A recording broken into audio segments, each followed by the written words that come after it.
वंदे मातरम। इस अध्याय में हम अनुच्छेद 233 से अनुच्छेद 269 तक पढ़ेंगे, यानी 269 तक। अनुच्छेद 233 ये जिला न्यायाधीशों की नियुक्ति से संबंधित है। जो भी जिला न्यायाधीश होते हैं, जिन्हें जिला जज कहते हैं, उनकी नियुक्ति से संबंधित है। अनुच्छेद 241 ये संघ राज्य क्षेत्र के लिए उच्च न्यायालय जो हाईकोर्ट बनाए जाते हैं वो इसी अनुच्छेद का प्रयोग कर बनाए जाते हैं। अनुच्छेद 243 पंचायत नगर पालिकाएं एवं सहकारी समितियां बनाई जाती हैं, वो अनुच्छेद 243 है।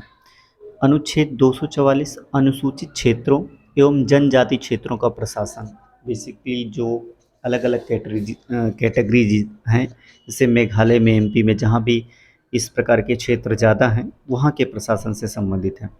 अनुच्छेद 248 अवशिष्ट विधायी शक्तियाँ, यानी कुछ ऐसी शक्तियाँ जिनकी विशिष्टता प्रयोग होती है। अनुच्छेद 252 दो या अधिक राज्य के लिए सहमति से विधि बनाने की संसद की शक्ति। आमतौर पर अनुच्छेद 252 का प्रयोग तब किया जाता है जब किन्हीं दो राज्यों के बीच विवाद हो या राज्यों का पुनर्गठन हो रहा हो या कोई ऐसी परिस्थिति आ जाए जहाँ पे भूमि का बंटवारा या कोई संबंधित खनिज या उनसे संबंधित बंटवारा या जल शक्ति, वो सभी अनुच्छेद 252 के अंतर्गत आते हैं। अनुच्छेद 254 संसद द्वारा बनाई गई विधियों और राज्यों के विधानमंडल द्वारा बनाए गए विधियों में असंगति। अगर कभी किसी अनुच्छेद में समवर्ती की सूची के विषयों में ऐसा होता है जहाँ पे एक ही कानून अगर दो अलग अलग विषयों को बनाता है तो उनके बीच की जो असंगति है उससे संबंधित बातें अनुच्छेद 254 में है।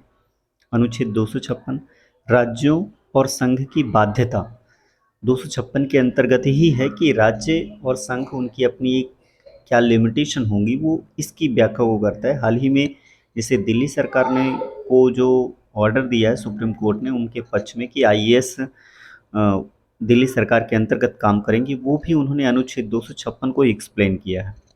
अनुच्छेद 257 कुछ दशाओं पर राज्यों पर संघ का नियंत्रण, ये कंडीशन बताती है जैसे हाल ही में कहीं अगर कानून व्यवस्था बिगड़ जाती है तो कैसे उस कानून व्यवस्था को अपने अंतर्गत लेना है। जैसे आर्टिकल 355 का प्रयोग करके अभी भारत सरकार ने मणिपुर को अपने अंतर्गत ले लिया है प्रशासन में।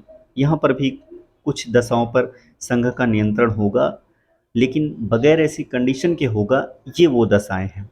अनुच्छेद 262 अंतर्राज्यिक नदियों यानी नदी दोनों के जल संबंधी विवादों का निर्णय।